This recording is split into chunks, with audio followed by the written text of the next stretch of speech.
I'm Emily, and I'm a level 1 chef. I'm Lorenzo, and I'm a level 2 chef. I'm Frank, and I've been a professional chef for 23 years.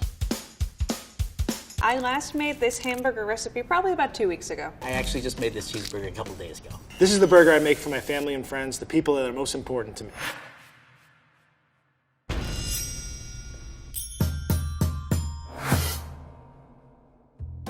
When I make burgers, I just use store-bought ground beef. Here we go. This is grass-fed ground chuck. It's about 80 lean meat and 20 fat.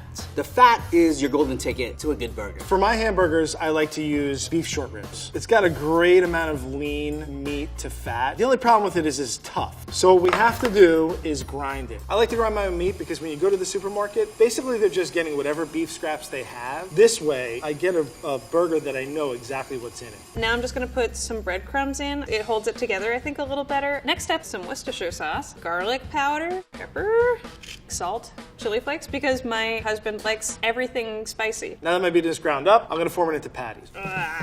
You really just shouldn't handle the meat too long. I disagree with that.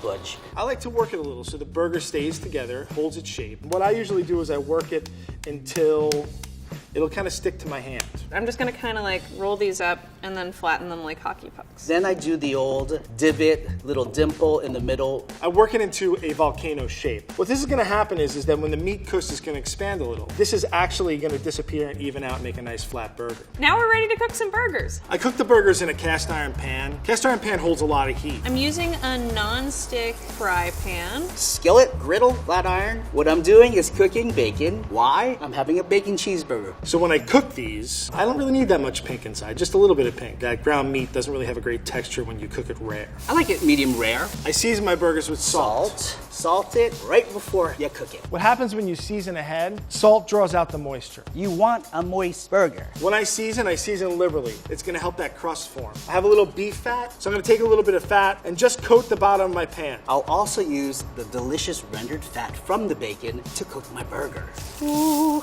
I'm gonna take these off. You sit over there. The reason I use beef fat and not something like butter, with a pan this hot, I'm gonna put my butter in the pan and immediately the butter is gonna burn. Ooh, I might have burnt that butter a little. I think it's fine. Now I have my patty, I have my volcano in the middle, I'm gonna put the flat side down first. So I'm gonna give it about 4 minutes on each side. When I see the lower portion of that burger get dark, crispy brown, flip over. I'm gonna go as high as I possibly can to start that browning and the crust on the bottom. People tend to start moving things around. Leave the burger alone. I'm just pressing down on it to make sure that all the meat touches the pan at least a little bit. Do not press the juices out of this delicious burger, please. I want a little bit of onion flavor on my burger. I take a nice slice of onion, I'm gonna put it on top. We're getting a lot of smoke, I'm not sure why. So I can see that it's nice and crispy. So I'm gonna do the old flip. Oh, it looks good, you guys. My burger's brown on this side, I'm gonna give it a flip. So you can see, I have a beautiful crust. Here we go, wait, there you go. Ah, oh, it's very charred. Good. This looks disgusting. Oh no, that's worse. All right, I'm just gonna go ahead and do that. Oh, good, the other side's nice and charry too. There's a nice, crisp outer layer that's been formed. It's sealing the juices in this burger, and I'm waiting about 3 minutes. So now my onion on the other side is getting caramelized. Caramelization is when the sugars start to go brown. The way that I'm gonna test this burger for doneness is I'm actually gonna poke at it, right? If I poke at it now, it's still really soft, and I want it to be fairly firm. I'm gonna go ahead and put the cheese on this side because at least it's a little less charred. This is American cheese, so that'll melt nicely. Today I'm using sliced cheddar cheese. Basically, this is when you get your camera out and you start taking pictures of your burger. For this burger, I'm gonna use some Munster cheese. Now, Munster has a lot of the same melting qualities as American cheese, but it also has a little bit more flavor. I'm gonna let the Munster melt. My burger is being hugged by my cheese. So let's set this delicious burger. Oh my Lord, have mercy. So now my cheese is melted. It's not melted totally, but it's gonna continue to cook as I take it out of the pan. I'm gonna take this off and just check the doneness real quick. If one were to eat this, it would be a little raw in the middle. That burger was burnt on the outside and raw on the inside, so we're gonna go again. I'm turning this on, much less hot than before. Butter, burger. Yeah, I think that's a cooked burger.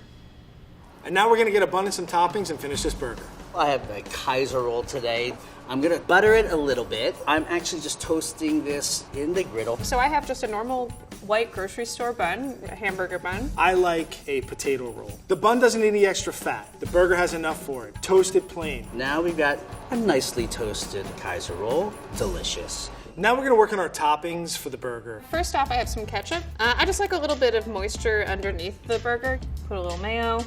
Hello. All right, so we have mustard on the top. I usually do 3 dill pickle slices. Fantastic. As a chef, I like to make my own pickles. I have a fancy French mandolin. This gives the pickles a nice crinkled cut. And we just want to make enough to fill up our jar. Some sprigs of dill, I'm just gonna stuff them into the bottom of the jar. I have a little bit of garlic, add a couple of cloves, and then my spices. Coriander seed, black peppercorns, mustard seed, some little Thai bird chilies. And then I proceed to stuff my cucumbers in. And now I'm gonna take the brine that I made. I get a ladle, and I just fill it with the ladle. And there you go. Put my lid on, it goes right in the fridge. I leave it in the fridge for about a week. I have my burger patty, I'm gonna put it on my bun. I have the pickles that I made. Bib lettuce. That's a nice slice of lettuce right there. Tomatoes. I only like a few pieces of raw onion. I kind of like a lot of it. Oh boy.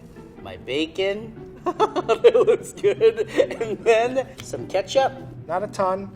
I just want enough so that it adds a little sweetness to my burger. I'm just gonna press it all together. Bam. Boom. Beautiful. It looks good. It smells fantastic. What I like most about this burger is it's not complicated.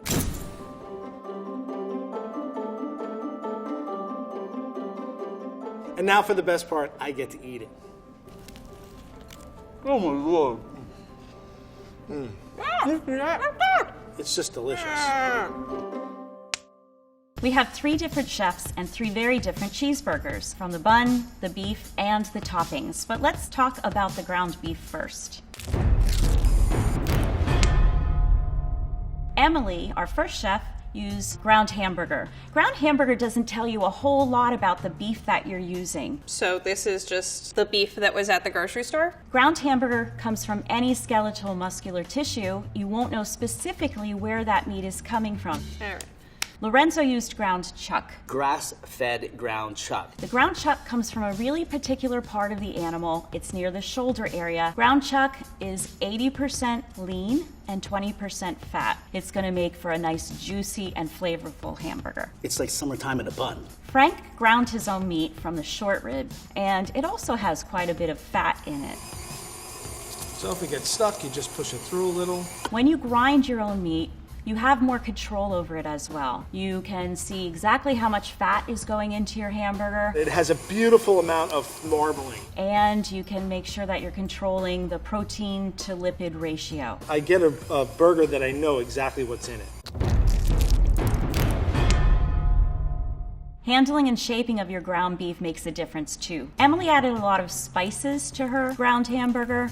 She also added breadcrumbs. The spices are there to add a lot of different flavors. The breadcrumbs are going to alter the texture a little bit. I don't know if that's right, but that's what I do. I would call that more of a meatball than a hamburger. We're not making meatballs. Lorenzo believed, as many people do, that you shouldn't overwork your patty. Everyone has a body temperature, and that heat from your body melts the fat. You can overwork your meat, but it's a little bit hard to do by hand when you're making a hamburger. Oh, okay.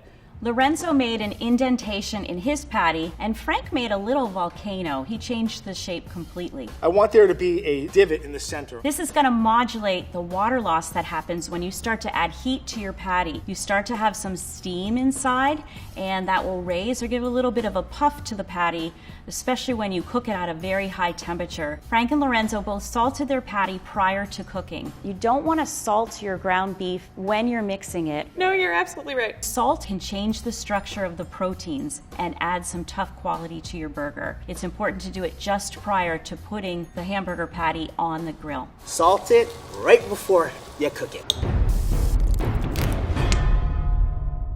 Emily used butter to cook her hamburger patty. This gives some really nice flavors, I don't know, who doesn't like butter? but it also has a really low smoke point. Ooh, I might have burnt that butter a little. I think it's fine. As you add the butter and turn up the heat, you're gonna burn the butter, and you're gonna get these off pyrazines and other types of compounds that are gonna give a burnt and bitter kind of taste. I'm sorry. Lorenzo used rendered pork fat, Nice little fat rendering from here, which we will use. and this adds a really nice, rich quality and a new flavor profile to your beef. Yum. Frank used rendered beef fat, which is a lot of really nice long chain fatty acids like stearic acid. It doesn't hurt to cook beef in beef fat. It makes it taste better. When you heat the stearic acid, it's going to melt, and you baste the burger in that fat, it's going to just re-add that delicious, unique stearic acid quality that you get only from ground beef. Emily used a non-stick frying pan. She really didn't need to. There's enough fat in the hamburger patty, it will be very easy to release from the pan. I've had a lot of things stick to pans over the years. Here we are. Lorenzo used a griddle, so he had a lot of contact with the hamburger patty. It actually looks really good. You're going to want conduction to happen. That can only happen when the patty has maximum contact with the heat source. Frank used a shallow cast iron skillet. Cast iron pan holds a lot of heat. So he not only had the conduction from the bottom of the cast iron skillet making contact with his patty, but he also had the advantage of the heat being retained because there were sides to that skillet. So he had a nice heat flow around his burger. When you cook ground beef, the proteins that are present are going to coagulate and they're going to squeeze a lot of the natural water that's present in the beef out of the protein matrix. When you have 20% lipid content, you won't lose the fat and it'll make for a really nice juicy cheeseburger. You generally want a nice high heat to get a good sear on your meat, and that's going to impart some really nice roasted, caramely, earthy, oniony flavors, and that's from Maillard browning. Maillard browning is a non-enzymatic browning reaction that happens between proteins and reducing sugars. You'll know your hamburger is done in a couple different ways. Emily cut hers open. If one were to eat this, it would be a little raw in the middle. You generally want to avoid doing that. You're going to have a lot of the juices and the fat run out of that hamburger before you even get to enjoy it. Lorenzo timed his meat. This is okay if you have a really consistent product, but if you change the different meats that you use when you're making your hamburger patty, that can be variable too. And I'm waiting about 3 minutes. 3 minutes on each side at a really high temperature for a relatively thin patty should do the trick. We also had Frank, who knows how to look and touch a hamburger and tell whether it's done or not. My burger is starting to firm up. This is something that comes only from experience. Okay, we're good to go with this. Emily used American cheese. You're always going to know that American cheese melts really well, but it doesn't have a whole lot of taste. I like American cheese because it's cheap. Lorenzo used cheddar cheese. To make it look the old-fashioned cheeseburger what you'd always see at a ballpark. Cheddar cheese is going to give you a nice flavor profile. You're going to have a nice rich quality and a little bit of tang to that type of cheese. Frank used Munster. Munster also melts really well, and it gives you some really nice flavor profiles. It's the most complex out of the 3 cheeses that our chefs used. When you choose a cheese for your hamburger, you want to make sure that you consider water content. If you have a softer cheese, it's going to melt very easily. Cheeses that are a little bit harder are not going to melt very well because there's just not enough moisture. When choosing your bun, you have options. Emily used a standard white bun that you pick up in the grocery store. It was pretty much one-dimensional. Lorenzo used a Kaiser roll. Delicious Kaiser roll. We have a little bit of texture on the outside of the Kaiser roll. He also toasted his bun and used butter. Butter is a really nice flavor that complements some of the toasted chemicals and compounds that happen when you toast your bread. Frank just toasted his roll. It was a potato roll, so it had a nice rich quality to it. He did not put any kind of additional fat with his roll because there's plenty of fat in his ground short ribs. When it comes to toppings, you have a few things to consider. Texture, I'm gonna do a little bit of raw onion. color, Fresh tomatoes. and taste. The pickles are going to add a contrast to your burger. It's talking to me. One more bite, please. The next time you make a cheeseburger, I hope you can take some of these elements and incorporate them into your own recipe.